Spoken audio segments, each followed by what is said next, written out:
அது ஒரு புகைவண்டி நிலையம். அங்கே ஒருத்தர் காலார நடந்து வந்துக்கிட்டு இருந்தார். அவர் தன்னுடைய வீட்டில் உட்காந்து ரொம்ப நேரம் எழுதுவார். எழுதுகிற நேரம் போக மற்ற நேரங்களில் தம்முடைய சொந்த வயல்களில் வேலை பார்ப்பார். அது முடிஞ்சதை என்ன பண்ணுவார்னா, பக்கத்தில் இருக்கிற புகைவண்டி நிலையத்துக்கு போவார். அங்கே கொஞ்சம் நேரம் அப்படியே காலார நடந்து வருவார். இது அவருடைய அன்றாட வழக்கம். அன்னைக்கும் அது மாதிரி தான் அவர் நடந்து வந்துக்கிட்டு இருக்கிறார். அந்த சமயத்தில் அங்கே நடைமேடையில் ஒரு அம்மையார் நின்றுட்டு இருக்கிறாங்க. இவரை கண்டதும் கையை தட்டி கூப்பிட்டாங்க. இங்கே கொஞ்சம் வர முடியுமா அப்படின்னாங்க. இவர் போனார். என்னங்கன்னு விசாரித்தார். அந்த அம்மையார் விவரம் சொன்னார். ஐயா, நானும் என்னுடைய வீட்டுக்காரரும் இங்கே வந்தோம். அதுவும் நிற்கிதே, அந்த ரயிலில் ஏறி ஊருக்கு போகணும். என்னுடைய வீட்டுக்காரர் அதுவும் அந்த உணவு விடுதிக்கு போயிருக்கார், இன்னும் வரல. அவர் வர்றதுக்குள்ளே ரயில் புறப்பட்டுரும் போல இருக்கு. நீங்கள் ஓடி போய் அவரை அழைச்சிக்கிட்டு வர முடியுமா அப்படின்னு கேட்டாங்க. சரின்னார் இவர். உடனே அந்த அம்மா தன்னுடைய கணவர் எப்படி இருப்பார் அப்படிங்கிற அடையாளங்களை கொஞ்சம் சொல்லி அனுப்புனாங்க. போய் தேடிக்கிட்டு இருக்க வேண்டாமேங்கிறதுக்காக. பார்க்குறதுக்கு இப்படி இருப்பார், இந்த மாதிரி ஆடை அணிஞ்சிருப்பார் அப்படின்னு விவரமாக சொன்னாங்க. அதை இவர் கவனமாக கேட்டுக்கிட்டார். நீங்கள் போய் அழைச்சிட்டு வாங்க, வந்த உடனே உங்களுக்கு உண்டான கூலியையும் கையோடு கொடுத்து விட்றேன் அப்படின்னாங்க அந்த அம்மா. இவர் போனார். அந்த அம்மா சொன்ன அடையாளங்களை வச்சு அவர் வீட்டுக்காரரை கையோட கூட்டிகிட்டு வந்துட்டார். கொண்டுகிட்டு வந்து அந்த அம்மா கிட்ட ஒப்படைச்சார். உடனே அவரும் ஏற்கனவே சொன்ன பிரகாரம் அவருக்கான கூலி பணத்தையும் கொடுத்தாங்க. அவரும் எதுவும் மறுப்பு சொல்லாமல் அதை வாங்கிக்கிட்டார். வாங்கிக்கிட்டு திரும்பினார். அந்த சமயத்தில் எதிரில் வந்த ஒருத்தர் அவர் அடையாளம் கண்டுபிடிச்சிக்கிட்டார். அவங்க ரெண்டு பேரும் பேசிக்கிறது இவங்க காதில் விழுந்தது. அப்போ தான் இவங்களுக்கு அது புரிஞ்சுது. இவங்கக்கிட்ட கூலி வாங்கினவர் யாருன்னா, அவர் தான் பேரறிஞர் லியோ டால்ஸ்டாய் அப்படிங்கிறது புரிஞ்சுது அவங்க ரெண்டு பேரும் பேசிக்கிறத வச்சு. ரஷ்ய நாட்டின் மிகப்பெரிய ஞானி லியோ டால்ஸ்டாய், சோவியத் நாட்டின் ஈடு இணையற்ற இலக்கிய மேதை. இது தெரிஞ்ச உடனே அந்த அம்மா அவர்கிட்ட ஓடினாங்க. ஐயா, உங்களுக்காக நான் கூலி கொடுத்தேன், நான் பெரிய தவறு பண்ணிவிட்டேன் அப்படின்னு சொல்லி வருத்தப்பட்டாங்க. பரவாயில்ல, ஆனால் நீங்கள் எனக்கு கொடுத்த கூலி பணத்தை நான் திருப்பி கொடுக்க மாட்டேன். ஏன் தெரியுமா, அது நான் உழைச்சி பெற்ற தொகை அப்படின்னார். யாருக்குமே அதிக மகிழ்ச்சியை தரக்கூடிய பணம் எதுன்னு கேட்டால் அது அவங்க உழைப்புக்கு ஊதியமாக கிடைக்கிற பணம் தான். நம்ம ஆட்கள் சில பேருக்கு உழைக்காம கிடைக்கிற தீய வழியில் வருகிற பணம் கூட மகிழ்ச்சியை கொடுக்கும். ஒரு பெரிய தொழிற்சாலை, அதோட முதலாளி கடுமையான ஒரு கட்டுப்பாடு விதிச்சிருந்தார். அது என்ன கட்டுப்பாடுன்னா, இந்த தொழிற்சாலைக்கு உள்ள யாரும் சிகரெட்டு பிடிக்கக்கூடாது அப்படிங்கிறது தான். ஒரு நாள் இந்த முதலாளி தன்னுடைய தொழிற்சாலையை சுற்றி பார்த்துக்கிட்டு வரார். அப்போது ஒரு இளைஞன் உள்ள சிகரெட்டு பிடிச்சிக்கிட்டு இருந்தான். அதை பார்த்து விடுறார். அவ்வளவுதான், அவருக்கு கோபம் வந்துட்டுது. உடனே உதவியாளரை கூப்பிட்டார். அதோ பாரு, அந்த சிகரெட்டு பிடிச்சிக்கிட்டு இருக்கிறானே, அவன் கணக்கை முடித்து வெளியில் அனுப்பி வச்சிரு அப்படின்னு உத்தரவு போட்டார். அது பிரகாரம் உடனே அவனை அழைச்சிட்டு போய் கணக்கு பார்த்து சம்பள பாக்கி அப்புறம் உதவித்தொகை எல்லாத்தையும் மொத்தமாக கையில் கொடுத்து வெளியில் அனுப்பி வச்சுட்டாங்க. அவன் பணத்தோடு வெளியில் வந்தான். ஏதோ யோசனை பண்ணபடியே நின்றுக்கிட்டு இருந்தான். அவன், என்னப்பா யோசிக்கிற அப்படின்னாரு எதிரில் வந்தவர். இவன் சொன்னான், ஒன்றும் இல்லை, என்னோட நண்பன் ஒருத்தனை பார்க்கறதுக்காக உள்ளே போனேன். பேர் என்னன்னு கேட்டுவிட்டு ஒரு 50,000 ரூபா பணத்தையும் கொடுத்து வெளியில் அனுப்பி வச்சுட்டாங்க. அதுதான் ஏன்னு புரியல, யோசனை பண்ணிகிட்டு இருக்கிறேன் அப்படின்னு நானாக்குவேன். அதனால் நாம் உழைச்சி சம்பாதிக்கிற பணம் தான் உயர்வு, சும்மா வர்ற பணம்லாம் மகிழ்ச்சியை தராது அப்படிங்கிறத புரிஞ்சுக்கணும். அப்பேற்பட்ட ஞானி, ரஷ்ய மேதை, அவர் பாருங்க, அந்த பணத்தை வாங்கின பணத்தை திருப்பி கொடுக்க மாட்டேன்னு விட்டார். ஏன்னா அது உழைத்து பெற்ற தொகை, அதை நான் கொடுக்க மாட்டேன்னார். அதனால் நமக்கு செல்வம் சேர்க்கறது பெருசு இல்லை, அந்த சேருகிற செல்வம் நமக்கு மகிழ்ச்சியை கொடுக்கணும். அதுக்கு என்ன வழின்னா, நாம் உழைத்து சம்பாதிக்கணும் அப்படிங்கிறத அதிலிருந்து புரிஞ்சிக்க வேண்டியது ரொம்ப அவசியம். அதனால் உழைப்போம் உயர்வோம், இதுதான் வெற்றியின் ரகசியம். ஒரு ஊரில் ஒரு மன்னர் இருந்தார். ஒரு நாள் அவருடைய அரசவைக்கு ஒரு ஓவியன் வந்தான். அவன் சீனா தேசத்திலிருந்து வந்தவன், தாவோ சிந்தனையாளன். அவன் அங்கே மன்னர் முன்னாடி நிற்கிறான். யாரும் செய்ய முடியாத ஒரு காரியத்தை என்னால் செய்ய முடியும்னா, இவன் இப்படி சொன்னதை கேட்டதும் ஏற்கனவே அங்கே இருந்த அரசவை ஓவியன் ஒருத்தனுக்கு கோபம் வந்துட்டுது. இதோ பாரு, இப்படிலாம் பேசக்கூடாது, நான் வேணும்னா உன்னுடைய சவாலை ஏற்றுக்கிறேன் அப்படின்னா. நாம் 2 பேரும் ஓவியம் தீட்டுவோம், அதை பார்த்துட்டு நம்ம 2 பேரில் யார் சிறந்த ஓவியன் அப்படிங்கிறத மன்னரே தீர்மானம் செய்யட்டும், என்ன சொல்கிற அப்படின்னு கேட்டான் அவன். அவனும் சரின்னு ஒத்துக்கிட்டான். போட்டி ஆரம்பமாச்சு. அரசர் அவங்களுக்கு 2 சுவர்களை ஒதுக்கி கொடுத்தார். 6 மாத காலம் அவகாசம் கொடுத்தார். 2 ஓவியர்களும் அவங்கவங்க வேலையை ஆரம்பித்தாங்க. இரவு பகலாக வேலை செய்ய ஆரம்பிச்சுட்டாங்க. 6 மாதம் முடிஞ்சது. அரசர் வந்து பார்த்தார். முதல்ல தன்னுடைய அரசவை ஓவியர் தீட்டி இருந்த ஓவியத்தை பார்த்தார். ரொம்ப பிரமாதமாக இருந்தது, பாராட்டினார். இதோ பாரு, உன்னுடைய ஓவியம் அற்புதமாக இருக்கு, உயிரோட்டம் உள்ளதாக இருக்குது, கலையின் உச்சமே இதுதான், இதை விட சிறந்த ஒரு ஓவியத்தை வேற யாராலையும் படைக்க முடியாது அப்படின்னார். அதுக்கப்புறம் அந்த சீன ஓவியன்கிட்ட போனார். எங்க உன்னுடைய ஓவியம்னு கேட்டார். திரைச்சீலையை விலக்கி விட்டு பாருங்கன்னா. மன்னர் வந்து அந்த திரைச்சீலையை விளக்குனார். உள்ள வந்து ஓவியம் இருக்க வேண்டிய இடம் கண்ணாடி மாதிரி தெரிஞ்சுது. அவன் அந்த 6 மாத காலமா அந்த சுவரை வந்து தேய்ச்சி தேய்ச்சி கண்ணாடி மாதிரி ஆக்கி வச்சிருக்கிறான். அதுக்கு நேராக எதிர் சுவரில் அரசவை ஓவியம் தீட்டின ஓவியம் இருக்கு. அது எதிரில் இருந்த இந்த கண்ணாடியில் பட்டு பிரதிபலிக்குது. மன்னர் யோசனை பண்ண ஆரம்பிச்சார். அப்புறம் அந்த சீன ஓவியனை பார்த்து கேட்டார். இதை பாரு, நீ என்னுடைய ஆளை வந்து தோற்கடிச்சுட்ட அப்படிங்கிறதுல சந்தேகம் இல்லை, ஆனாலும் எங்களை ஏமாத்தி இருக்கிற, எந்த ஓவியமும் நீ வரையிலையே அப்படின்னார். அரசே, இதுதான் உண்மையான ஓவியம், உயிருள்ள ஓவியம். இது வந்து மனோபாவங்களை பிரதிபலிக்கும், மாறுகின்ற காலங்களை அப்படியே காட்டும் அப்படின்னா அந்த சீன ஓவியன். கையால் வரைகிற ஓவியங்களில் சலனம் இல்லை, கண்ணாடி அப்படி கிடையாது, சக்தியின் ஓட்டம் அதில் எப்பவும் இருந்துக்கிட்டே இருக்கும். கண்ணாடி மட்டுமே ஜீவன் உள்ள ஓவியமாக இருக்க முடியுங்கிறத அந்த சீன ஓவியன் தெரிஞ்சு வச்சிருந்தான். ஏன்னா அவன் ஒரு தாவோ சிந்தனையாளன். ஒவ்வொரு குழந்தையும் இந்த கண்ணாடியோட தான் பிறக்குது. ஆனால் நாம் என்ன செய்கிறோம்னா ஓவியங்களை கண்ணாடி மீது பதிப்பிச்சு விடுறோம். கண்ணாடி நம்மளை பிரதிபலிக்குது. நம்முடைய அழகோ அவலட்சணமோ கண்ணாடியை பாதிக்கிறது இல்லை. ஏன்னா அதுக்கு மனம் கிடையாது. கடந்து போன வினாடியை பற்றி அது சிந்திக்கிறது இல்லை. அடுத்த கணத்தை பற்றின எதிர்பார்ப்பும் அதுகிட்ட கிடையாது. அதுதான் பற்றற்ற நிலை. மனிதனுக்கு தேவைப்படுறது அதுதான். கண்ணாடி கிட்ட இருந்து நாம் வந்து கற்றுக்கொள்ள வேண்டிய பாடம் இது. வாழ்க்கையில் வந்து மனிதர்களை நேசிக்கலாம், உலகின் அழகையெல்லாம் பிரதிபலிக்கலாம், ஆனால் எதையும் பற்றி கொண்டு விடக்கூடாது அப்படிங்கிறது பெரியவர்கள் அறிவுரை. துயரம்ங்கிறது பற்றுக்களின் சாயை.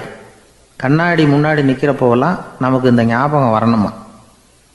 ஒரு குடும்ப தலைவர் ஒரு நாள் காலையில் விடிஞ்சு எழுந்திரிச்சதும் சத்தம் போட்டார்.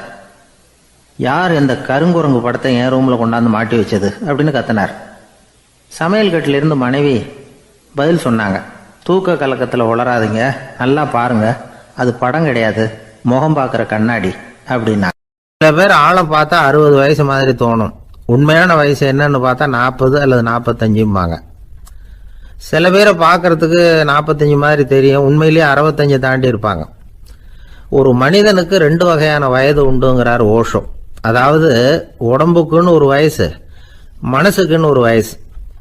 முதல் உலக மகாயுத்தம் நடந்தது இல்லையா, அது முடிஞ்சதுக்கு அப்புறம் முதல் தடவையா மனிதனின் மூளை வளர்ச்சியை பற்றி மனநல வைத்தியர்கள் ஒரு கணக்கெடுப்பு சோதனை நடத்தினாங்களாம். அது வரைக்கும் மனிதனுக்கு 2 வகையான வயது உண்டுன்னு யாரும் சிந்திச்சதே இல்லையா.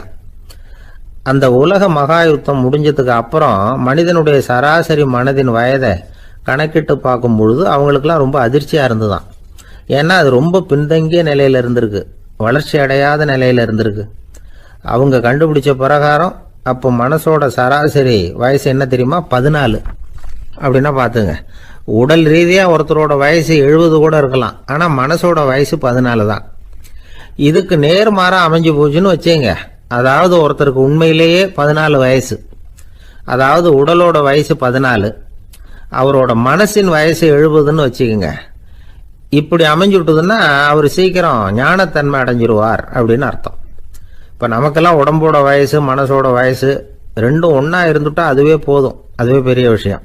இப்போ எமர்சன் கிட்ட போய் ஒருத்தர் கேட்டாராம், உங்கள் வயசு என்ன அப்படின்னு. அவர் உடனே பதில் சொல்லியிருக்கார், 360 வருஷம் அப்படின்னாராம்.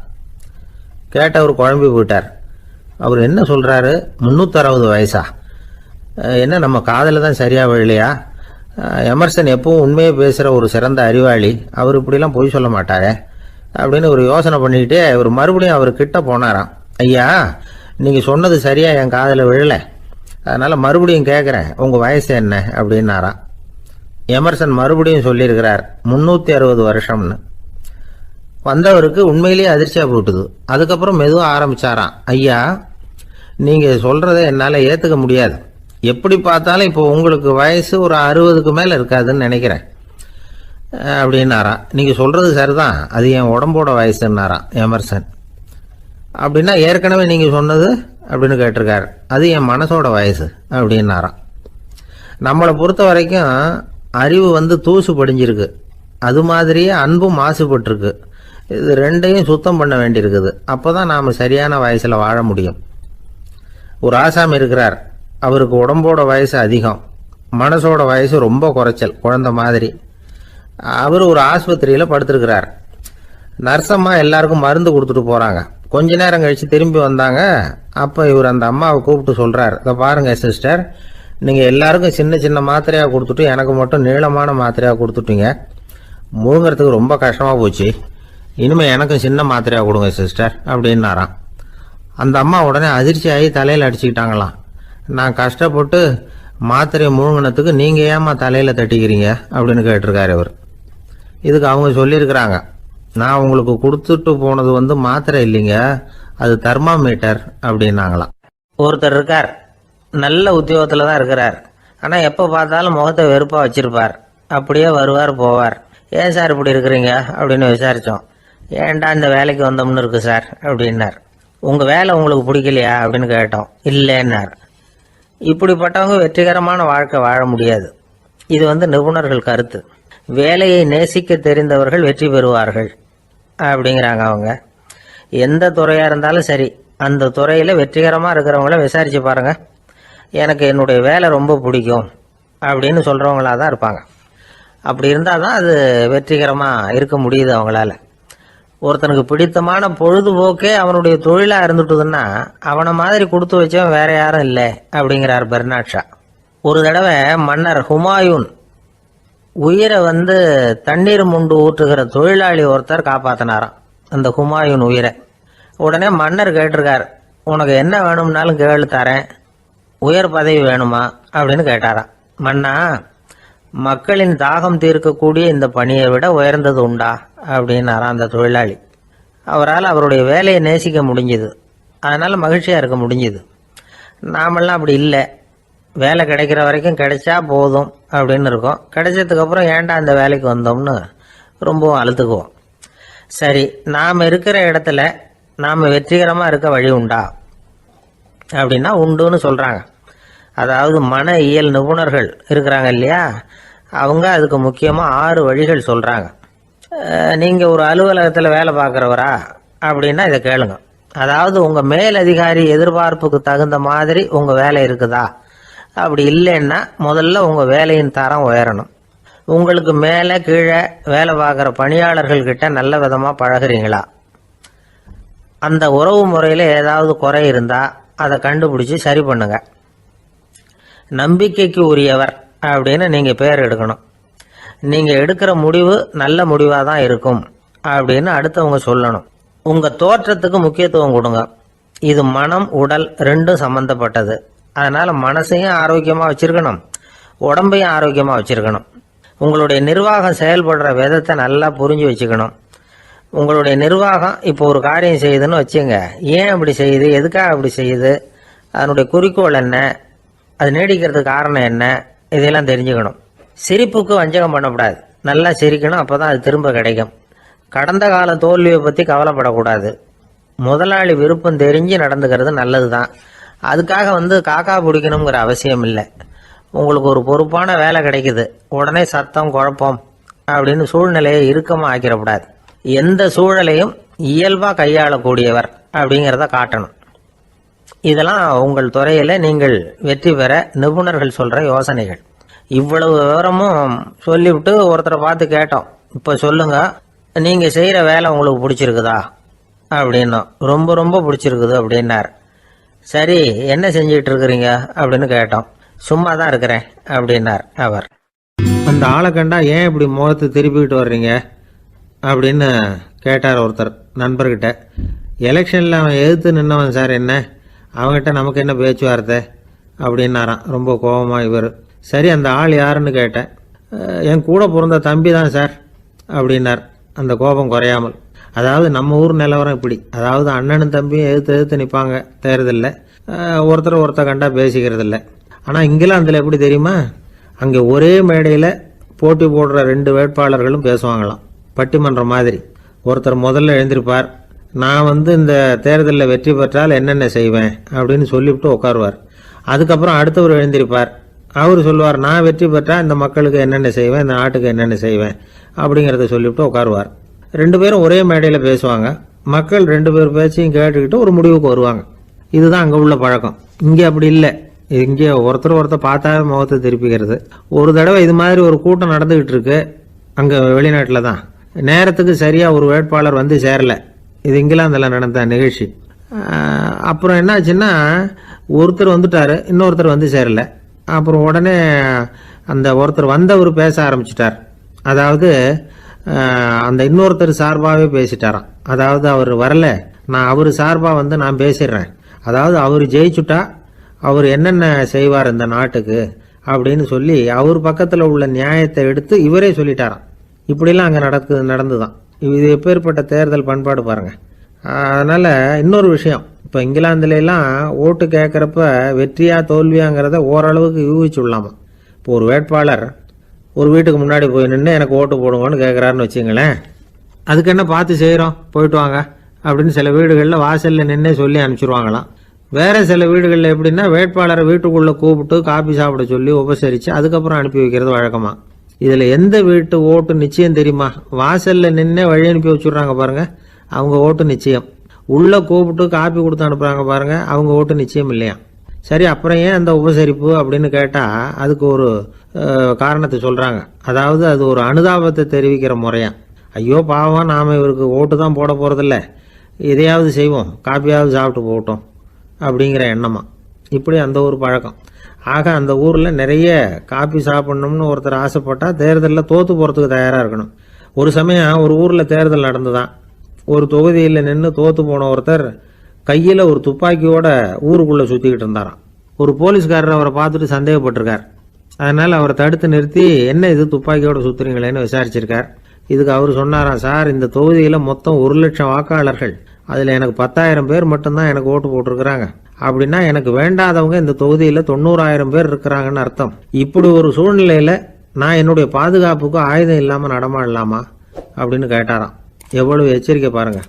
நம்ம ஊரில் சில பேர் ஓட்டு கேட்குற விதமே தனி.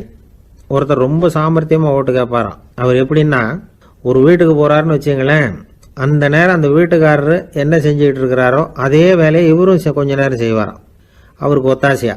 அதுக்கப்புறம் மெதுவாக பேச்சு கொடுப்பார், ஓட்டு கேட்பார், இது மாதிரி எலெக்ஷனில் நிற்கிறேன் கவனிக்கணும்னு. அது மாதிரி ஒரு தடவை அவர் போனப்போ அங்கே அவர் என்ன பண்ணிகிட்டு இருக்காரு, வீட்டுக்கு பின்னாடி மாட்டு கொட்டையில் பால் கறந்துக்கிட்டு இருக்கார் ஒரு பசுமாட்டுக்கிட்ட.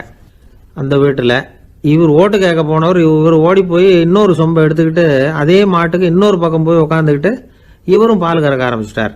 எதிர உட்காந்துட்டு இருக்காரு இவர் இந்த பக்கம் உட்காந்துருக்கார். கீழே கொஞ்சம் குனிஞ்சு பார்த்தா ஒருத்தர் முகத்தை ஒருத்தர் பார்க்கலாம்.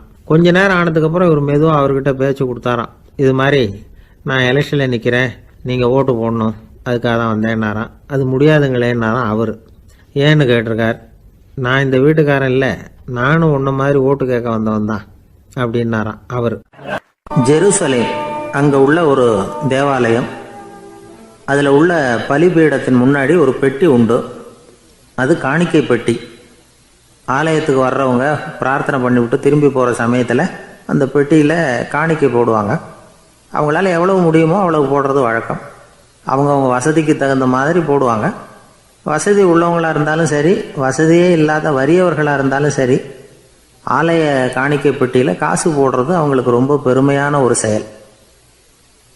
ஒரு சமயம் இயேசு தம்முடைய சீடர்களோடு அந்த ஆலயத்துக்கு வரார். அங்கே உட்காந்து ரொம்ப நேரம் வழிபாடு பண்ணிகிட்டு இருக்கிறார். சீடர்களும் அந்த ஜபத்தில் கலந்துக்கிட்டாங்க. வழிபாடு முடிஞ்சுது. இயேசு உட்காந்துருக்கிறார். காணிக்கை பெட்டியில் காசு போடுறவங்கள கவனிக்கிறார். சீடர்களும் அதையே கவனிச்சுக்கிட்டு இருக்கிறாங்க. ரொம்ப பேர் வரிசையாக வந்தாங்க. அவங்களால முடிஞ்ச அளவுக்கு காசு போட்டுட்டு அவங்க பாட்டுக்கு போய்கிட்டு இருக்கிறாங்க. வசதியானவங்க நிறைய பேர் வந்தாங்க. அதுக்கு மத்தியில் வயசான ஒரு அம்மா, அவங்களும் வந்து காசு போட்டுட்டு போகிறாங்க. இப்போ இயேசு தன்னுடைய சீடர்கள் பக்கம் திரும்பினார். ஒரு கேள்வி கேட்டார். இப்போ இந்த காணிக்கை பெட்டியில் நிறைய பேர் வந்து காசு போட்டுட்டு போகிறத நீங்கள் கவனிச்சிங்க. இன்னைக்கு இந்த காணிக்கை பெட்டியில் ரொம்பவும் அதிகமாக காசு போட்டது யார் அப்படின்னு கேட்டார். முதல்ல வந்தார ஒரு பெரிய மனுஷன், அவர் தான் அதிகமாக போட்டார் அப்படின்னார் ஒருத்தர். மூணாவதாக வந்தவர் தான் அதிகமாக போட்டார், நான் கவனித்தேன் அப்படின்னாரு இன்னொருத்தர். இப்படி ஆளுக்கு ஒரு விதமாக சொல்கிறாங்க. கடைசியாக இயேசு சொன்னாராம், இன்றைக்கு அந்த பெட்டியில் அதிகமாக காசு போட்டவங்க அந்த வயசான அம்மா தான் அப்படின்னாராம். சீடர்களுக்கு ஒன்றும் புரியல. அந்த அம்மா ரொம்பவும் ஏழையாச்சே, அவங்க எப்படி அதிகமாக காணிக்கை செலுத்த முடியும் அப்படிங்கிறது அவங்க சந்தேகம். இயேசு விளக்குனார். நிறைய பேர் வந்தாங்க, நிறையவே காசுகள் போட்டாங்க, அது உண்மைதான். ஆனாலும் அந்த அம்மா என்ன பண்ணாங்க கவனிச்சிங்களா? வந்தாங்க, தன்னுடைய காசு பையை திறந்தாங்க, அப்படியே கொட்டுனாங்க. அதில் இருந்தது 2 காசுகள் தான். அந்த 2 காசும் காணிக்கை பெட்டியில் விழுந்துட்டுது. மற்றவங்கள்லாம் தங்கள்கிட்ட இருந்த செல்வத்தின் ஒரு சிறு பகுதியை எடுத்து பெட்டியில் போட்டாங்க. ஆனால் இந்த அம்மா தன்கிட்ட என்ன இருந்ததோ அதை அப்படியே போட்டுட்டாங்க. தன்னுடைய பிழைப்புக்காக வச்சிருந்த அவ்வளவையும் இழக்கிறதுக்கு தயாராகிட்டாங்க. அவ்வளவு தாராள மனசு அவங்களுக்கு. அதனால் அவங்க செலுத்தின காணிக்கை தான் அளவில் அதிகம் அப்படின்னார். விலை மதிப்பில்லாத முத்து புதையல் ஒருத்தனுக்கு கிடைக்க போகுதுன்னு வச்சுக்கோங்க. அதன் மதிப்பை உணர்ந்தவன் என்ன பண்ணுவான்? அதை அடையிறதுக்காக தன்கிட்ட இருக்கிற எதையும் கொடுக்கறதுக்கு தயாராக இருப்பான் இல்லையா? அது மாதிரி தான் இதுவும் அப்படின்னார். உலக மதிப்பீடுகளை துரும்பா தூசியாக மதித்து அதையெல்லாம் உதறி விடுகிறவன் இறையருள் அப்படிங்கிற இணையில்லாத செல்வத்தை பெறுகிறான் அப்படிங்கிறது இதில் உள்ள கருத்து. இறைவனுக்காக இழப்பதுன்னா துன்பப்படுகிறவர்களுக்காக, ஏழைகளுக்காக, ஏதுமற்றவர்களுக்காக இழப்பது அப்படின்னு அர்த்தம். உங்கள் அயலானுக்கு நீங்கள் என்ன உதவி செய்தாலும் அதை எனக்கே செய்கிறீர்கள் அப்படின்னு இயேசு சொல்லியிருக்கிறார். அடுத்தவங்களுக்கு உதவணுங்கிற குணம் இன்னைக்கு ரொம்ப குறைஞ்சி போச்சு. ஒருத்தன் வாழைப்பழத்தோல் வழுக்கி கீழே விழுந்துட்டான். பக்கத்தில் இருந்த நண்பன் உடனே இவனை தூக்கிக்கிட்டு போய் ஆஸ்பத்திரியில் சேர்த்துட்டான். அதுக்கப்புறம் சொன்னான், நீ அந்த வாழைப்பழத்தோலில் காலை வைக்க போகிறத முன்னாடியே நான் கவனிச்சுட்டேன் அப்படின்னானா. அப்படின்னா அப்போவே நீ எனக்கு உதவி செஞ்சுருக்கலாமே அப்படின்னானா அவன். நான் டாக்டருக்கு உதவலாம்னு நினச்சிட்டேன் அப்படின்னா இவன். ஒரு விவசாயி விதைக்கிறதுக்காக வயல்வெளி பக்கம் போகிறார். விதைகளை அள்ளி வீசினார். அப்போ என்ன ஆச்சுன்னா, சில விதைகள் வந்து பாதை ஓரத்தில் விழுந்தது. சில விதைகள் முள் செடிகள் மண்டி இருந்த புதருக்கு இடையில் விழுந்தது. சில விதைகள் நல்ல நிலத்தில் விழுந்தது. பாதை ஓரத்தில் விழுந்த விதை என்ன ஆச்சுன்னா, அதெல்லாம் பறவைகள் கண்ணில் போட்டுவிட்டுது. உடனே வந்து உட்காந்து கொத்தி தின்னுட்டு போட்டுது. அதிகமாக மண் இல்லாத பாறை பகுதியில் விழுந்த விதையெல்லாம் லேசாக வேர் விட்டு முளைக்க ஆரம்பிச்சுது.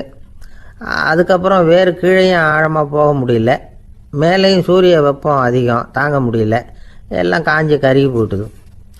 புதர் பகுதியில் சில விதைகள் விழுந்தது இல்லையா, முள் செடிகள் காடாக மண்டி போயிருந்தது. அதனால் முளைச்சி வர்ற செடிக்கு நெருக்கடி அதிகமாக போட்டுது, சரியாக வளர முடியல, விளைச்சலும் சரியாக இல்லை. நல்ல நிலத்தில் விழுந்த விதைகள் மட்டும் நல்லா முளைச்சிது, நல்லா வளர்ந்தது, விளைச்சலும் பிரமாதமாக இருந்தது. இந்த கதையை சொல்லிவிட்டு கேட்க செவியுள்ளோர் கேட்கட்டும் அப்படிங்கிறார் இயேசு பெருமான். ஆமாம், இயேசு கடலில் நின்ற படகு ஒன்றில் உட்காந்துருக்கிறார். கடற்கரையில் ஏராளமான மக்கள் உட்காந்துருக்கிறாங்க. அந்த சமயத்தில் தான் இயேசு வந்து ஓமைகள் மூலமாக மக்களுக்கு பல உண்மைகளை சொல்லிகிட்டு இருக்கிறார். மக்கள் அந்த கதையை கேட்டுட்டு ஒன்றும் புரியாமல் முழிக்கிறாங்க. அதை கவனித்த இயேசு அந்த ஓமையை விளக்க ஆரம்பித்தார். இதில் அந்த விதைக்கிறவர் தான் இறைவன்.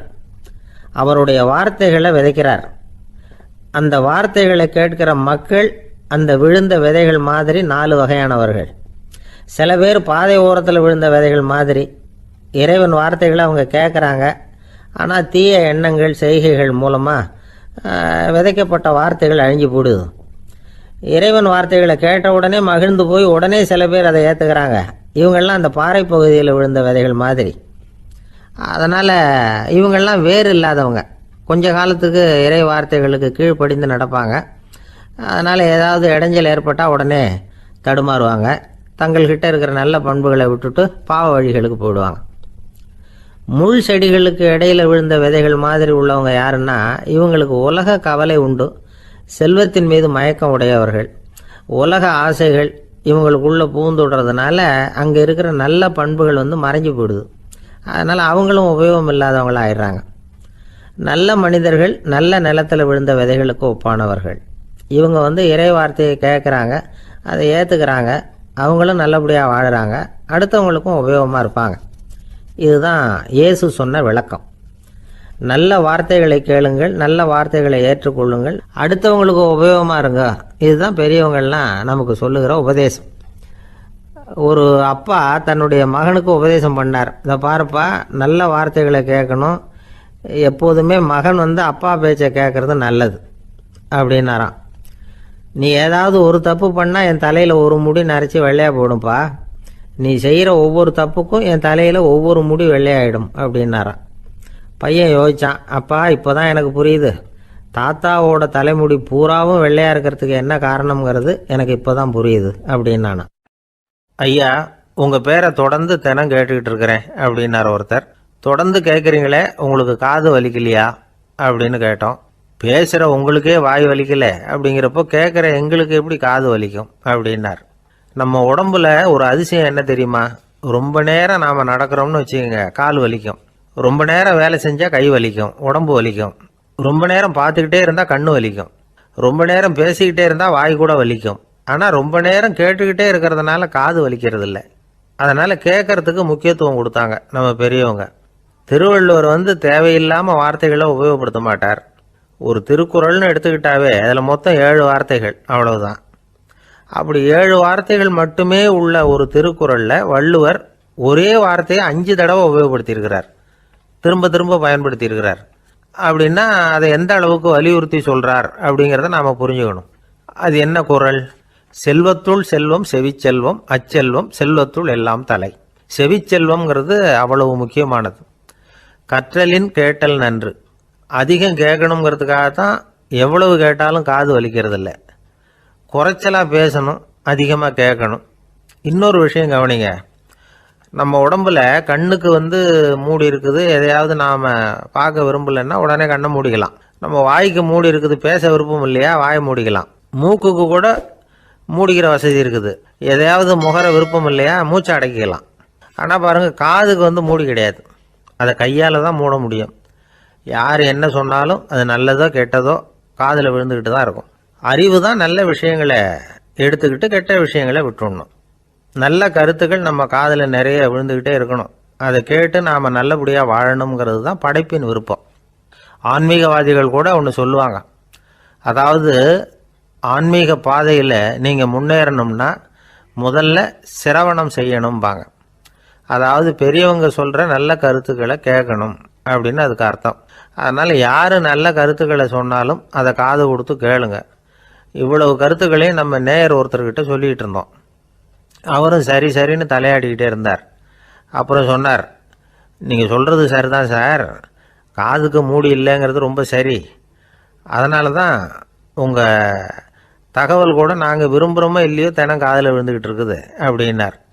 எங்களுக்கு ரொம்ப பெருமையாக இருந்தது. அப்படியா அப்படின்னோம். ஆனாலும் என்ன மாதிரி சில பேர் நீங்கள் தகவல் சொல்கிற சமயத்தில் காதில் மூடி இல்லையேன்னு சொல்லி கவலைப்படுறதில்ல சார் அப்படின்னார். ஏன்னு கேட்டோம். காதை மூடுறதுக்கு தானே வசதி இல்லை, ரேடியோவை மூடுறதுக்கு வசதி இருக்குதுல்ல, அதனால் டக்குன்னு அதை மூடி வச்சுருவோம் அப்படின்னார். தேசத்து மேலேயும் தாய்மொழி பேர்லையும் செலுத்துகிற அன்புக்கு அபிமானம்னு பேர், தேசாபிமானம்னு சொல்கிறோமே இதுதான். ஒரு கணவன் மனைவி பேரில் காட்டுற அன்புக்கு காதல்னு பேரு, கடவுள் பேரில் செலுத்துகிற அன்புக்கு பக்தின்னு பேரு. இப்படி அன்புல பல ரகம் இருக்கிறப்போ அதில் உள்ள வித்தியாசம் தெரியாம இடம் மாற்றி அன்பு காட்டினா இடைஞ்சல் தான். சரி, இந்த அன்பை பற்றி விஞ்ஞானம் என்ன சொல்லுது தெரியுமா? இதயத்தை பாதுகாக்கிறதுக்கு முக்கியமா தேவைப்படுற ஒன்று இந்த அன்பு தான் சொல்லுது. நெதர்லாந்து விஞ்ஞானிகள் இதை ஆராய்ச்சி பண்ணியே கண்டுபிடிச்சிருக்கிறாங்க. கொஞ்சம் முயல் குட்டிகளை 2 பிரிவா பிரிச்சாங்க. 2 குரூப்புக்கும் கொழுப்பு அதிகமாக உள்ள ஆகாரத்தையே கொடுத்துக்கிட்டு வந்தாங்க. ஆனா ஒரு குரூப்புக்கு வெறுமன ஆகாரத்தை கொடுத்ததோட சரி, இன்னொரு குரூப் முயல்களுக்கு ஆகாரம் கொடுத்ததோட நிறுத்திக்கல. அதுக்கு முன்னாடி கூண்டுகளை திறந்து விட்டு முயல்களை கொஞ்ச நேரம் எடுத்து கொஞ்சி விட்டு அதுக்கப்புறமா ஆகாரம் கொடுத்தாராம் ஆராய்ச்சியாளர். இந்த குரூப்புக்கு இதய பாதிப்பு 60% குறைச்சலா இருந்துதான். சில நோயாளிகளுக்கு ஹார்ட் அட்டாக் வந்தாலும் அதை தாங்கிக்கிட்டு குணமாகிற சக்தி அதிகமா இருக்குது. இது எப்படின்னு ஆராய்ச்சி பண்ணி பார்த்துருக்குறாங்க. அவங்கெல்லாம் மனைவி தன் பேர்ல ரொம்ப அன்பா இருக்கிறதாக நினைக்கிறவங்களா இருக்கிறாங்களாம். இதய நோயாளிகள் பல பேரை சந்திச்சு இதய நோய் ஏற்பட என்ன காரணம்னு கேட்டிருக்கிறாங்க. அவங்க சொன்ன காரணம்லாம் சாப்பாடு சம்பந்தமா இல்லையா, மனைவி அன்பா இல்ல, இப்படிப்பட்ட காரணத்தை தான் சொல்றாங்களாம். அதனால இதயத்தை பாதுகாக்கணும்னு நினைக்கிறவங்க அடுத்தவங்க அன்பா இருக்கிறது மாதிரி பாத்துக்குங்க, அதுதான் முக்கியம். ஒருத்தர் முகம் பூரா பிளாஸ்டரி போட்டுட்டு வந்தார், ரொம்ப கோபமா. என்னங்க ஆச்சுன்னு விசாரிச்சேன். எல்லாம் உங்களால தான் சார்னார். விவரமா சொல்லுங்களேன். என்ன உங்க தகவலை கேட்டுட்டு ஒரு பூனைக்குட்டியை கையில எடுத்தேன், அன்பா அதை தடவி கொடுக்கறதுக்காக. ஆனா அது முந்திக்கிட்டது, அது என் முகத்தை தடவி கொடுத்துட்டுது, முகம் பூரா நகை கீறல், அதுதான் இப்படி அப்படின்னார். ஒரே ஒரு ஊர், அந்த ஊருக்கு பேரு கொடையாளிப்பட்டி. அந்த பேருக்கு தகுந்த மாதிரி தான் அந்த ஊர் மக்களும். யார் வந்து என்ன கேட்டாலும் இல்லைன்னு சொல்லாம கொடுப்பாங்க. கொடையாளிகள் நிறைந்த ஊர். இனாமா மட்டும் இல்லை, கடனாவும் பணம் கொடுப்பாங்க. யாருக்காவது அவசரமா பணம் தேவைப்பட்டதுன்னு வச்சுக்கோங்க, அந்த ஊருக்கு போய் வாங்கிக்கலாம். பத்திரம் தேவையில்லை, சாட்சி தேவையில்லை, ஜாமீன் தேவையில்லை, எந்த உத்தரவாதமும் கேட்காம பணம் கொடுத்துருவாங்க. நம்மளால் ஒருத்தனுக்கு பணம் தேவைப்பட்டது, சொந்த பந்தமெல்லாம் கேட்டு பார்த்தா யாரும் கொடுக்குற வழியாக தெரியல. எல்லாரும் அவங்கவுங்க சௌரியத்தை பார்க்குறவங்க, அடுத்தவங்க சௌரியத்தை பற்றி கவலைப்படாதவங்க. இவன் எல்லாரையும் கேட்டு பார்த்துட்டு சோர்ந்து போய் உக்காந்துட்டான். அந்த நேரம் தான் கொடையாளிப்பட்டியை பற்றி கேள்விப்பட்டான். அப்படி ஒரு ஊர் இருக்கிறது தெரிஞ்சதும் அந்த ஊருக்கு வழி கேட்டுக்கிட்டு ஒரு நாள் புறப்பட்டு போனான். வயல்காட்டு வழியாக போக வேண்டியிருந்தது. மெதுவாக நடந்து ஊர் எல்லைக்கு வந்துட்டான். ரெண்டு பக்கமும் விவசாய வேலைகள் மும்முரமாக நடந்துக்கிட்டு இருக்குது. ஏர் உழுதுகிட்டு இருக்கிறாங்க. அப்போ அங்கே ஒரு ஆளை பாம்பு கடிச்சுட்டுது. பக்கத்தில் வேலை செஞ்சுக்கிட்டு இருந்தவங்க ஓடி வந்தாங்க. அவசரமாக செய்ய வேண்டிய முதல் உதவியெல்லாம் செஞ்சு பார்த்தாங்க, பலன் இல்லை. அந்த ஆள் செத்து போட்டான். அவன் செத்து விட்டான்னு தெரிஞ்சதும் அவனை தூக்கி வரப்பு மேலே போட்டுட்டு எல்லாரும் அவங்கவுங்க வேலையை கவனிக்க ஆரம்பிச்சிட்டாங்க. அங்கே ஒரு ஆள் இவனை பார்த்து சொன்னான், ஐயா, நீங்கள் போகிற வழியில் இவன் சொந்தக்காரன், இவனுக்கு சோறு கொண்டுகிட்டு வருவான், இவன் இங்கே செத்துட்டான்னு அவங்ககிட்ட சொல்லிவிடுங்க அப்படின்னா. இவனுக்கு ரொம்ப ஆச்சரியம். என்னடா இது, பாம்பு கடிச்சுட்டுதுன்னதும் பதறி அடிச்சுக்கிட்டு ஓடி வந்தாங்க, செத்துட்டான்னதும் பேசாமல் தூக்கி போட்டுட்டு போயிட்டாங்க அப்படின்னு நினச்சிக்கிட்டே நடந்து போகிறான். எதிரில் சோறு கொண்டுக்கிட்டு ஒரு ஆள் வந்தான். இவன் விவரத்தை சொன்னான். அங்கே அவங்க சொந்தக்காரன் பாம்பு கடிச்சு செத்து போட்டான் அப்படின்னா. அவன் கொஞ்ச நேரம் அமைதியாக நின்னான். அதுக்கப்புறமா அங்கேயே வரப்பில் உட்காந்து கொண்டுகிட்டு வந்த சோத்தை தானே சாப்பிட்டு முடித்தான். பேசாமல் எழுந்திரிச்சு திரும்பி போயிட்டான். கொஞ்சம் கூட பதறல, அழலை. இப்படியும் ஒரு ஊரா அப்படின்னு நினச்சி ஆச்சரியப்பட்டுக்கிட்டே இவன் ஊருக்குள்ளே போனான். ஒரு பெரிய மனுஷனை பார்த்து பணம் கேட்டான். அவரும் இவனோட பேரையும் ஊரையும் மட்டும் விசாரிச்சுக்கிட்டு தேவையான பணத்தை கொடுத்துட்டார். பணத்தை வாங்கிட்ட பிறகு தன்னுடைய மனசை அரிச்சுக்கிட்டு இருந்த அந்த விஷயத்தை பற்றி கேட்டான். ஐயா, வழியில் ஒருத்தன் செத்துட்டான், அவனை அப்படியே தூக்கி வரப்பில் போட்டுட்டு எல்லாரும் வயல்வெளி வேலைகளை பார்த்துக்கிட்டு இருக்கிறாங்களே அப்படின்னா. இதுக்கு அந்த பெரியவர் சொன்னார், ஆமாம், அப்படி தான் செய்வோம், வேலை முடிஞ்சு வீட்டுக்கு திரும்புகிறப்போ அவனை தூக்கிட்டு வந்து அடக்கம் பண்ணிடுவோம் அப்படின்னார். ரொம்ப ஆச்சரியமாக இருக்கே அப்படின்னா. ஏன் உங்கள் ஊரில் யாராவது செத்துட்டா என்ன பண்ணுவீங்க அப்படின்னு கேட்டார். என்ன இப்படி கேட்குறீங்க, எங்கள் ஊரில் எல்லாம் பணத்தை தூக்க விட மாட்டாங்க, ஒப்பாரி வைப்பாங்க, கட்டி புரண்டு அழுது புலம்பி தீர்த்துருவாங்க அப்படின்னா. இவன் பெரியவர் பார்த்தார். அவங்ககிட்ட கொடுத்த பணத்தை லபக்குன்னு பறிச்சுக்கிட்டார். திருப்பி வாங்கிட்டார். இவன் பதறி போய் நிற்கிறான். அவர் சொன்னார், பணத்தையே விட மாட்டேன்னு கட்டுப்பிடிச்சி அழுதா நான் கொடுத்த பணத்தை மட்டும் எப்படி திருப்பி கொடுக்க போகிறேன், போயிட்டு வா அப்படின்னு விரட்டி விட்டாராம். இந்த கதையை நண்பர் ஒருத்தர் சொன்னார். கதை வேடிக்கையாக தெரிஞ்சால் கூட இதில் கருத்து உண்டு. பணம் பிணம் இது ரெண்டையுமே விடுறதுக்கு அவ்வளவு சுலபமாக மனம் வர்றதில்லை. இந்த ரெண்டு விஷயங்கள்லேயும் அறிவார்ந்த செயல்பாடு தேவை. ஒரு பேருந்து மரத்தில் மோதி விட்டது. எல்லாரும் அடிபட்டு முனைகிட்டு கிடக்கிறாங்க. டிரைவர், கண்டக்டர் இவங்களுக்கும் அடி. அவங்களும் ஒரு பக்கம் கிடக்கிறாங்க. ஒரு மூலையில் கிடக்கிற ஒருத்தன் மெதுவாக முக்கி முனகி கண்டக்டர்னு சத்தம் போடுறான். கண்டக்டர் மெதுவாக நகர்ந்து அவங்ககிட்ட போய் என்னன்னு விசாரிக்கிறார். அவன் ரொம்ப சிரமப்பட்டு வாயை திறந்து ஒரு 15 காசு சில்லற பாக்கி அப்படின்னானா. ஒருத்தர் ரொம்பவும் மகிழ்ச்சியாக வந்துக்கிட்டு இருந்தார். என்ன விஷயம்னு விசாரித்தேன். நான் தோற்று போயிட்டேன், அதுதான் மனசுக்கு மகிழ்ச்சியாக இருக்குது அப்படின்னார். எனக்கு இது ரொம்ப ஆச்சரியமாக போச்சு. இந்த உலகத்தில் தோற்று போகிறவங்க யாரும் மகிழ்ச்சியாக இருக்கிறது இல்லை. அப்படி இருக்கிறப்ப இவர் இப்படி சொல்கிறாரே, எங்கே தோற்று போனீங்கன்னு கேட்டேன். அதுக்கப்புறம் தான் அவர் விவரமாக சொன்னார். என்னோட 5 வயசு குழந்தையோட நான் விளையாடிக்கிட்டு இருந்தேன். அந்த விளையாட்டில் என் குழந்தை ஜெயிச்சுட்டுது, நான் தோற்று போயிட்டேன் அப்படின்னார் ரொம்ப உற்சாகமாக. நான் யோசித்து பார்த்தேன். அதாவது நாம் சின்ன குழந்தையாக இருக்கிறப்போ எந்த விளையாட்டில் கலந்துக்கிட்டாலும் அதில் நாம் தான் ஜெயிக்கணும்னு ஒரு வெறி நமக்குள்ளே இருக்கும். நம்மளை எதிர்த்து விளையாடுறவர் நல்லவரா கெட்டவரா, பெரியவரா சின்னவரா அப்படிங்கிறதெல்லாம் முக்கியம் கிடையாது. அவர் தோற்று போகணும், நாம் ஜெயிக்கணும், அதுதான் முக்கியம். எதிரியை சந்தோஷப்படுத்த விளையாடுகிற கலை அப்போ நமக்கு தெரியறதில்ல. வாழ்க்கையில் ஒரு பக்குவம் வந்ததுக்கு அப்புறம் வெற்றி பெறணுங்கிற மன அழுத்தம் போயிடுது. போட்டியில் ஜெயிக்கணுங்கிறத விட குழந்தையை சந்தோஷப்படுத்தணுங்கிறது முக்கியமாக போச்சு. ஜெயிக்கணுங்கிற வெறி ஓடி போட்டுது. ஒரு குழந்தையா இருந்தப்போ நம்ம வளர்ச்சிக்கு உதவிய வெறி பெரியவனானதுக்கு பிறகு நமக்கு எதிரியாக மாறுது. அதை சரியான சமயத்தில் நாம் புரிஞ்சுக்கிட்டோம்னா போதும், நாம் பொழைச்சிக்கலாம். ஒவ்வொரு மனுஷனுமே வாழ்க்கையோட அடுத்த கட்ட வளர்ச்சியில் அடி எடுத்து வைக்கிற நேரத்தில் தன்கிட்ட இருந்து ஏதோ ஒரு குணத்தை அல்லது தன் குணம் இருந்த ஏதோ ஒரு உறவை நாம் இழக்கத்தான் வேண்டியிருக்குது. ஒரு கட்டம் வரைக்கும் உதவியாக இருந்த குணம் அடுத்த கட்டத்துக்கு தடையாக கூட மாறிடலாம். இந்த பரிமாண மாற்றத்துக்கு உள்ளாகிற ஒவ்வொருத்தரும் பிரத்யட்சமாக இதை உணர்றாங்க. ஆனால் பல பேர் எப்படின்னா பழசை திறந்துவிட்டு புதிய கொள்கைகளை உருவாக்கிக்கிறதுக்கு இஷ்டம் இல்லாமல் இருந்துடுறாங்க, அல்லது அப்படி செய்ய முடியாமல் தவிக்கிறாங்க. இதையெல்லாம் மீறி அந்த பழசை திறந்துட்டா அதை இழந்ததால் உண்டாகிற மன அழுத்தம் சில காலத்துக்கு வருத்திக்கிட்டு தான் இருக்கும், வேறு வழி இல்லை. ஆரோக்கியமான ஒரு முன்னேற்றத்துக்காக அந்த மன அழுத்தத்தை தாங்கிக்கத்தான் வேணும் அப்படிங்கிறாரு அந்த உலக புகழ்பெற்ற மேதை ஒருத்தர், இந்த ஸ்காட் பெக் அப்படிங்கிறவர். பிறந்த நாள் முதல் இதுதான் சரி அப்படின்னு கற்பிக்கப்பட்டு வந்த ஒவ்வொரு தத்துவத்தையும் தங்களுடைய வளர்ச்சிக்கு தகுந்த மாதிரி மாற்றி அர்த்தப்படுத்தி கொள்ள முடியாமல் வாழ்க்கை சூழல்ல அப்படியே அரைப்பட்டு தூளாகிறவர்கள் தான் ரொம்ப தவிக்கிறாங்களாம். இதுதான் அவருடைய கருத்து. பெரும்பாலும் மனிதர்களுடைய நடுத்தர வயசில், அதாவது 30 தாண்டுகிற சமயத்தில் தான் இந்த தவிப்பு உண்டாகுதான். இதை தான் மேற்கத்திய நாடுகளில் அடிக்கடி மிட் லைஃப் கிரைசிஸ் அப்படின்னு சொல்கிறாங்க. அப்பப்போ பழசையெல்லாம் தொலைச்சி விட்டு புதுசாக பிறக்கிறதுக்கு கற்றுக்கணும். ஒவ்வொரு நிமிஷத்தையும் அந்த நிமிஷத்துக்கு ஏற்ற சித்தாந்தம் கொண்டவர்களாக சந்திப்போம் அப்படிங்கிறார் அந்த உளவியல் நிபுணர். இப்படி பழகிக்கிட்டால் வாழ்க்கை இன்பமயம், இல்லைன்னா தவிப்பு மயம்தான். பழசை தொலைக்க முடியாதவர்களில் எத்தனையோ பேர் உண்டு, எத்தனையோ ரகம் உண்டு. அதில் வேடிக்கையான நண்பர்களும் உண்டு. ஒருத்தர் நண்பர் வீட்டுக்கு போனார். அவர் ஏதோ இனிப்பு பலகாரம் கொடுத்து சாப்பிட சொல்லியிருக்கிறாங்க அவங்க வீட்டில். இவர் சாப்பிட்டு பார்த்துட்டு சொன்னாராம், சார் 6 மாதத்துக்கு முன்னாடி ஒரு தடவை இங்கே வந்தேன், அப்போது ஒரு இனிப்பு பலகாரம் கொடுத்தீங்க, அது இதை விட நல்லா இருந்தது சார் அப்படின்னாராம். அப்போ செஞ்ச அதே இனிப்பு பலகாரம் தான் சார் இதுவும் அப்படின்னாராம் அவர். ஒருத்தர் மனசில் நிம்மதி இல்லாமல் உட்காந்துருந்தார். என்ன சார் விஷயம் அப்படின்னு விசாரித்தேன். அகலக்கால் வச்சுட்டேன், அதுதான் அவதிப்படுறேன்னார். விவரமாக சொல்லுங்கன்னு. வீடு கட்டணும்னு ஆரம்பித்தேன், வேலை பாதியிலே நிற்கிது, கையில் பணம் இல்லை அப்படின்னார். இது மாதிரி ஆசாமிகள் பல பேரை நீங்கள் பார்த்துருக்கலாம்.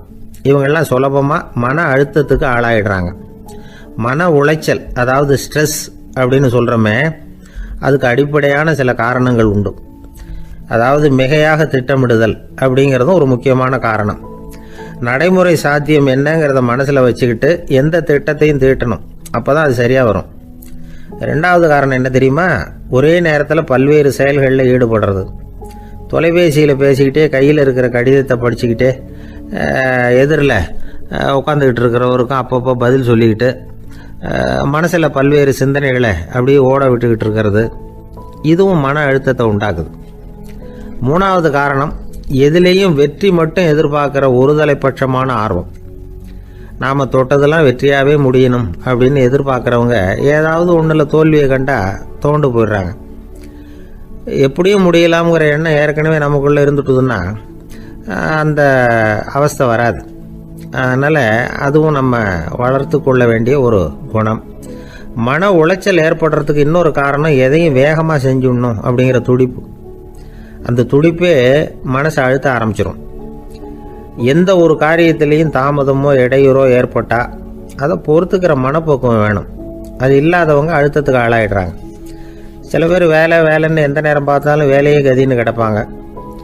பொழுதுபோக்குக்கோ உடற்பயிற்சிக்கோ குடும்பத்தில் உள்ளவங்க அல்லது நண்பர்கள் கூட கலந்துரையாடவோ கொஞ்சம் கூட நேரம் ஒதுக்க மாட்டாங்க.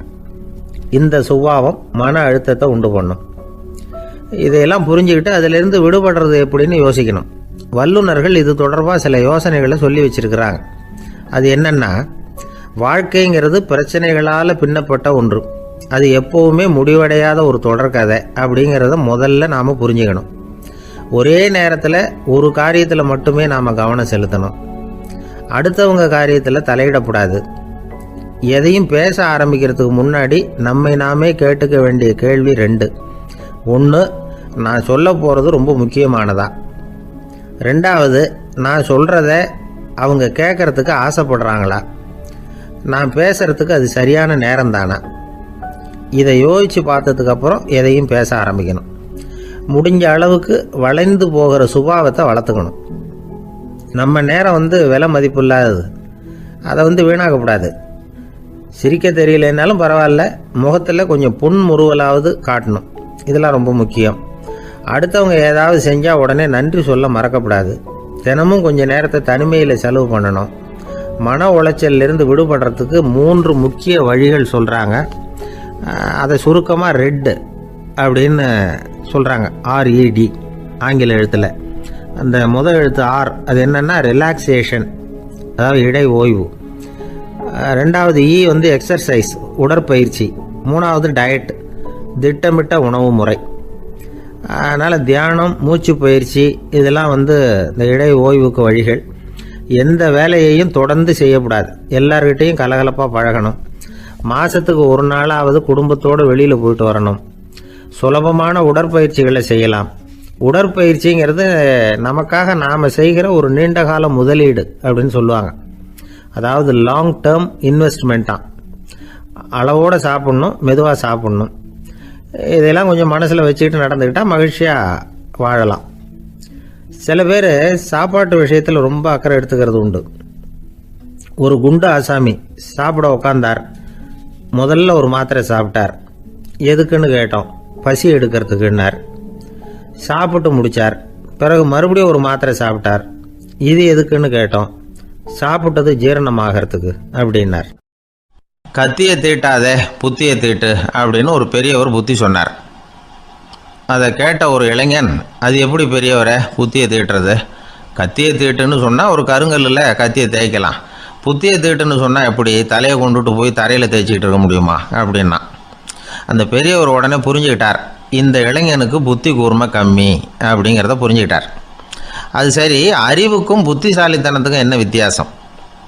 இது ஒரு முக்கியமான கேள்வி. அறிவுன்னா என்ன, புத்திசாலித்தனம்னா என்ன? இதே கேள்வியை சாக்ரட்டிஸ் கிட்ட அவருடைய சீடன் ஒருத்தன் கேட்டானான். ஐயா, அறிவுக்கும் புத்திசாலித்தனத்துக்கும் என்னங்க வித்தியாசம் அப்படின்னு கேட்டிருக்கான்.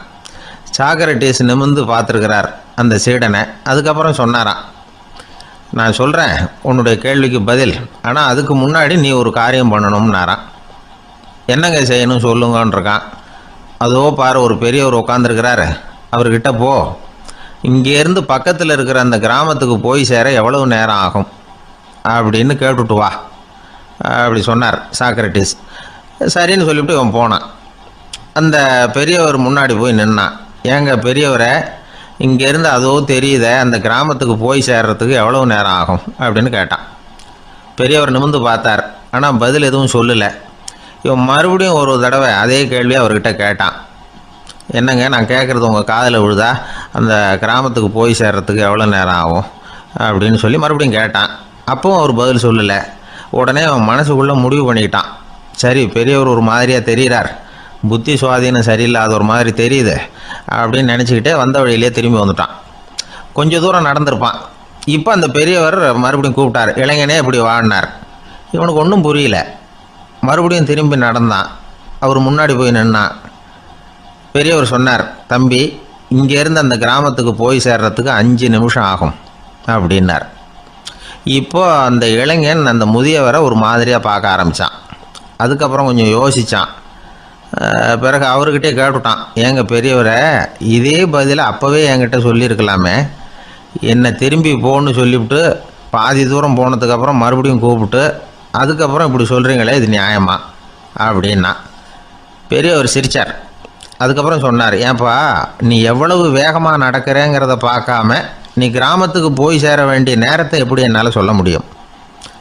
அதனால தான் உன்னை கொஞ்சம் தூரம் நடக்க விட்டு உன்னுடைய நடையின் வேகம், அந்த கிராமம் இருக்கிற தூரம் ரெண்டையும் கணக்கு போட்டு அதுக்கப்புறம் நேரத்தை சொன்னேன்னார். சீடன் தலை குனிந்தான். அப்படியே திரும்பி சாக்ரட்டிஸ் முன்னாடி நின்னான். சாக்ரட்டிஸ் இப்போ சொல்கிறார், தம்பி அதுக்கு பேர் தான் புத்திசாலித்தனம். இந்த அறிவு கூர்மை எல்லா இளைஞர்களுக்கும் வரணும் அப்படிங்கிறதுக்காகத்தான் கத்தியை தீட்டாத புத்தியை தீட்டு அப்படின்னு பெரியவங்கள்லாம் சொல்லிகிட்டு இருக்கிறாங்க. புத்தியை தீட்டுறவங்கெல்லாம் வாழ்க்கையில் அறிவாளியாகிறாங்க, தீட்டாதவங்க கோமாளியாகிறாங்க. இதுதான் இன்றைக்கி நடக்கிறது. அதனால் அறிவு கூர்மைங்கிறது வேற. இந்த காலத்து ஆசாமி ஒருத்தர் இன்னொருத்தரை பார்த்து கேட்டார், ஏங்க ஒரு விமானம் இங்கேருந்து புறப்பட்டு 2 மணி நேரத்தில் மதுரைக்கு போய் சேருது. நல்லா கவனிங்க, ஒரு விமானம் இங்கேருந்து புறப்பட்டு 2 மணி நேரத்தில் மதுரைக்கு போய் சேருது அப்படின்னா என்னோடய வயசு என்னன்னு கேட்டார். இவர் கேட்குறதுல ஏதாவது அர்த்தம் இருக்கா? அதாவது இங்கேருந்து புறப்பட்டு 2 மணி நேரம் ஆகுது மதுரைக்கு போகிறதுக்கு, அப்படின்னா என் வயசு என்னன்னு கேட்குறாரு. இதை கேட்ட உடனே அவர் பதில் சொன்னார், அப்படின்னா உங்களோட வயசு 20 அப்படின்னார். எப்படிங்க அவ்வளவு கரெக்டாக சொன்னீங்க அப்படின்னு கேட்டார். வேறு ஒன்றும் இல்லை, எங்கள் பக்கத்து வீட்டில் ஒரு முழு பைத்தியம் இருக்குது, அதோட வயசு 40, அப்படின்னா உன் வயசு 20 தான் இருக்கணும் அப்படின்னார். அரை பைத்தியம்னு முடிவு பண்ணிக்கிட்டார். அதனால் வாழ்க்கையில் அறிவு கூர்மைங்கிறது ரொம்ப அவசியம். அந்த புத்திசாலித்தனம் இருக்கிறவங்க வாழ்க்கையில் வெற்றி பெறுவது நிச்சயம். ஒரு ஊரில் ஒரு பெரியவர் இருந்தார். ஒரு நாள் அவரை தேடி ஒருத்தர் வந்தார். ஐயா, நான் கடவுளை பரிபூர்ணமாக நம்புகிறேன் அப்படின்னார். சரி, அந்த நம்பிக்கை உனக்கு எப்படி வந்ததுன்னு கேட்டார் இவர். அவர் சொல்ல ஆரம்பித்தார், ஐயா எனக்கு கல்யாணம் ஆகி 10 வருஷம் ஆச்சு, ஆனாலும் குழந்தை பாக்கியம் இல்லை. அதுக்கு என்ன காரணமாக இருக்கும்னு நான் யோசனை பண்ணிகிட்டு இருந்தப்போ நண்பர் ஒருத்தர் ஒரு ஆலோசனை சொன்னார். உனக்கு மதப்பற்று இல்லை, எந்த கடவுளையுமே நம்ப மாட்டேங்கிற, அதுதான் காரணம். கடவுளை நம்பு, உனக்கு குழந்தை பாக்கியம் கிடைக்கும் அப்படின்னார். அவர் அப்படி சொன்னாரே தவிர எனக்கு சந்தேகம்தான். இருந்தாலும் அவர் சொன்னபடியும் நடந்து தான் பார்ப்போமே அப்படின்னு முடிவு பண்ணேன். கடவுளை நம்ப ஆரம்பித்தேன். அந்த வருஷமே அழகான ஆண் குழந்தை பிறந்தது. எல்லாம் இறைவன் அருள் அப்படின்னார்.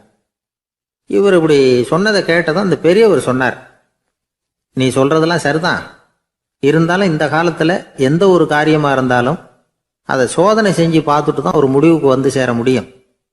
அறிவுபூர்வமான முடிவு அதுவாக தான் இருக்கும்.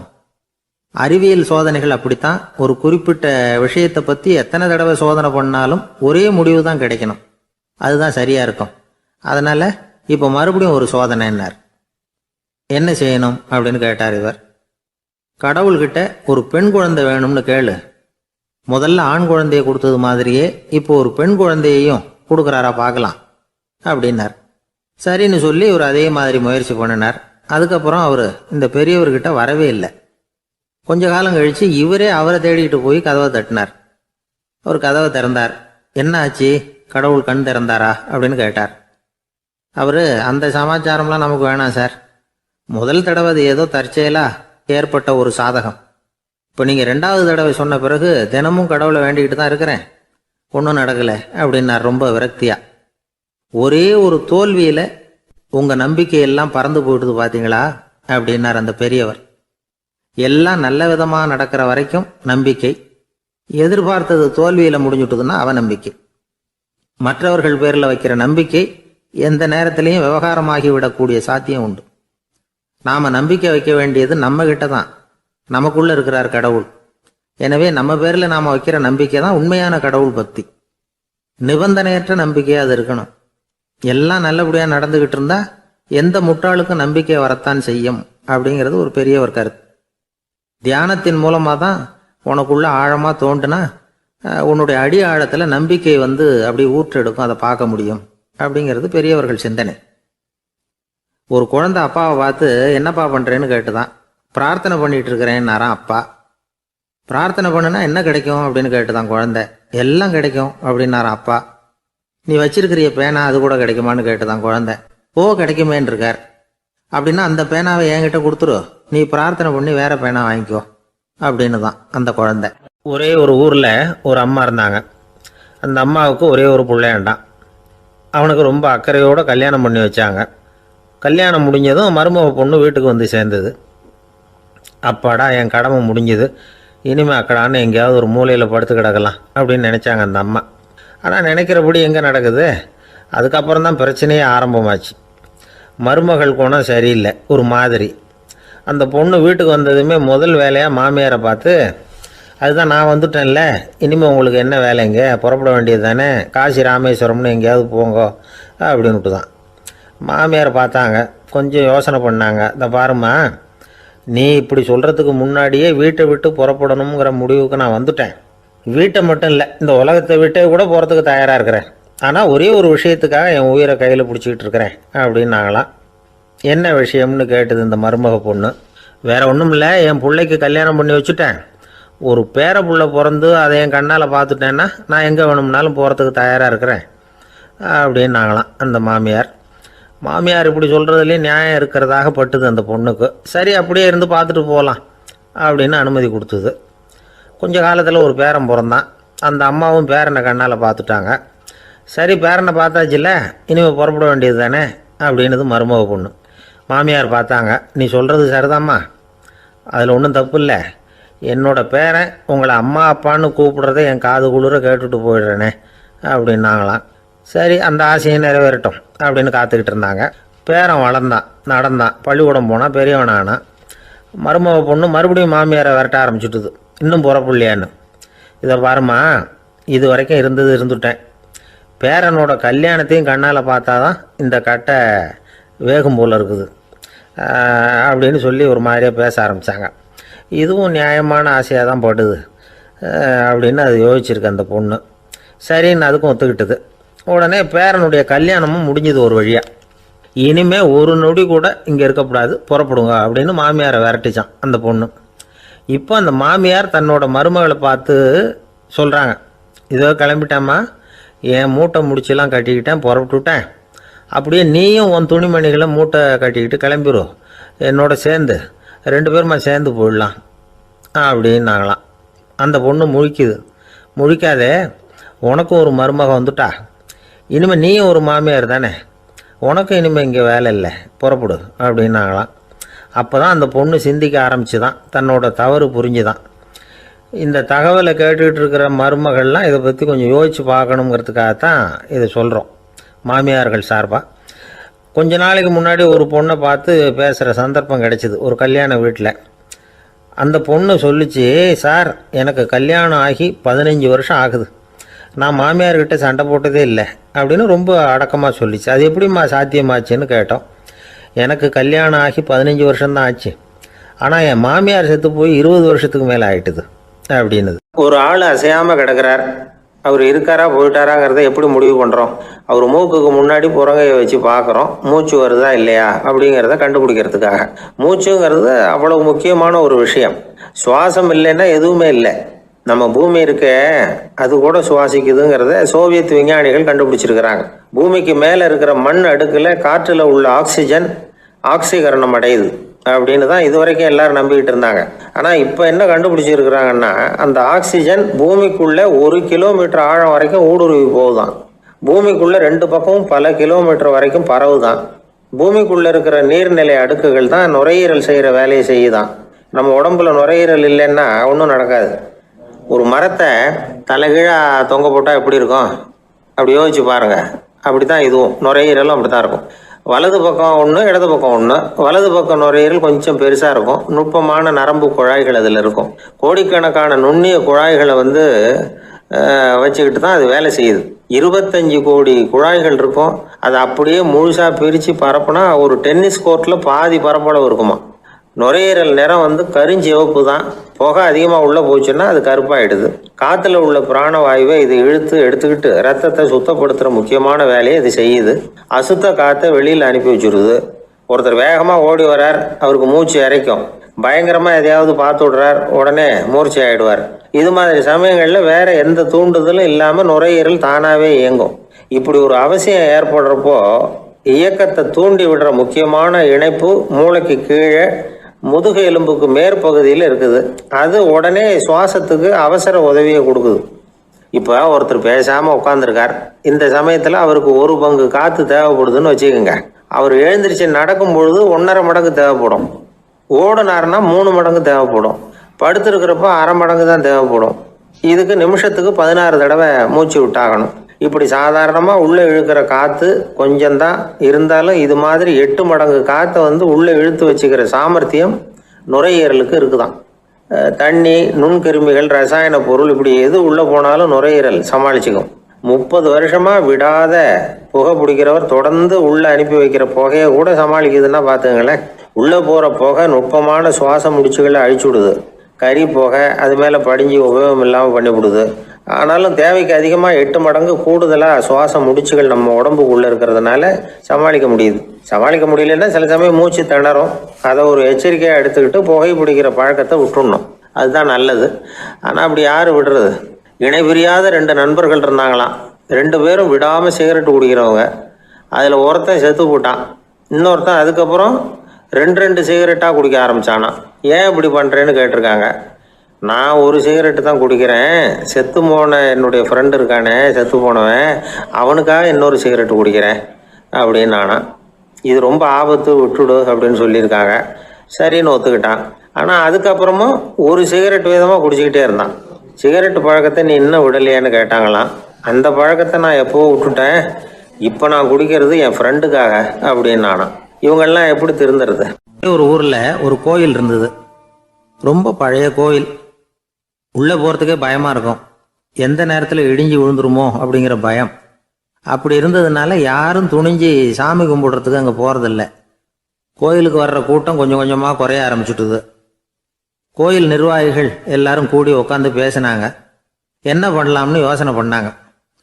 எந்த இடம் மோசமாக இருக்கோ அந்த இடத்த பழுது பார்த்தாங்க. அங்கே எங்கே வர்ணத்தை பூசி கொஞ்சம் அழகுபடுத்தி பார்த்தாங்க. ஏதோ இந்த ஊரில் கோயில்னு ஒன்று இருக்குது, அது மக்களுக்கு தெரியணும் அப்படிங்கிறதுக்காகத்தான் அப்படிலாம் பண்ணாங்க. இருந்தாலும் கோவில் இருக்கிற நிலைமை மக்களுக்கு தெரியும். அதனால் அங்கே வர்றது குறைச்சிக்கிட்டாங்க அவங்க. ஒரு கட்டத்தில் யாருமே வர்றதில்லை. நிலைமை அந்த அளவுக்கு ஆயிட்டுது.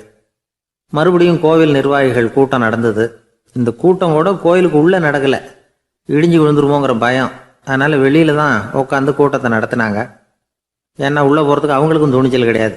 எந்த நேரமும் விழுந்துரும் போல் இருந்தது அது. அது வழியாக போகிறவங்க கூட வேகமாக அந்த இடத்த கடந்து போக ஆரம்பிச்சிட்டாங்க. கோவில் நிர்வாகிகள் வெளியில் உட்காந்து கூட்டம் போட்டாங்க இல்லையா, அந்த கூட்டத்தில் 4 தீர்மானங்களை நிறைவேற்றினாங்க.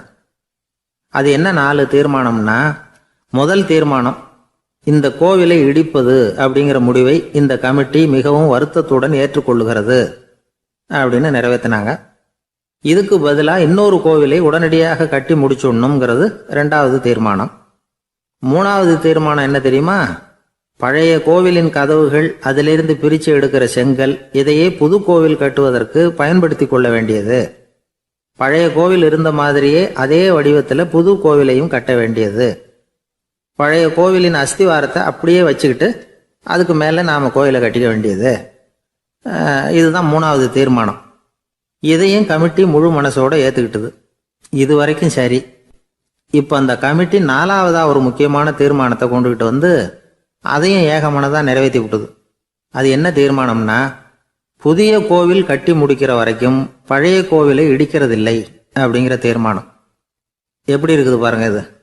பழசை இடிக்காத வரையில் அதே இடத்துல புதுசாக எப்படி கட்ட முடியும்? பல விஷயங்களில் நாம் நடந்துக்கிற முறையும் இப்படி தான் இருக்குதான். வாழ்க்கையில் முன்னேறணும்னு ஆசைப்படுவோம். அதே நேரத்தில் அந்த முன்னேற்றத்துக்கு எது தடையாக இருக்கோ அதை விட்டு விடுறதுக்கும் மனசு வராது. வெளிநாட்டில் ஒரு பெரிய விருந்து நடந்துக்கிட்டு இருந்துதான். எல்லாரும் மது கோப்பையும் கையுமா அலைஞ்சிக்கிட்டு இருக்கிறாங்க. ஒருத்தர் மட்டும் கையில் எதுவும் இல்லாமல் ரொம்ப நல்ல பிள்ளையா சாதுவா ஒரு ஓரமாக தனியாக உட்காந்துருக்கிறார்.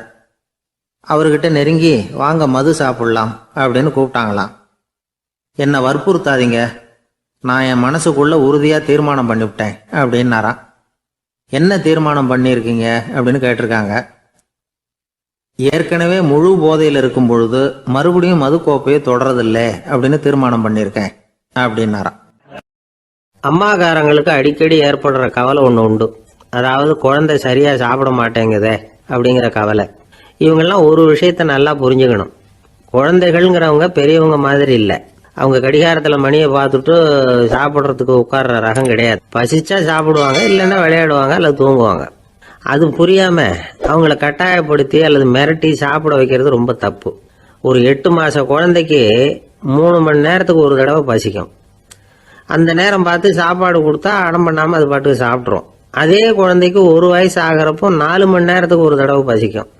இந்த வயசுல இயற்கையாவே பசி குறைஞ்சிருக்கும். அது புரியாம என் குழந்தை முன்னாடி மாதிரி இப்ப சரியா சாப்பிட மாட்டேங்கிறான் அப்படின்னு சில பேர் டாக்டர் கிட்ட போய் சொல்லிக்கிட்டு இருப்பாங்க.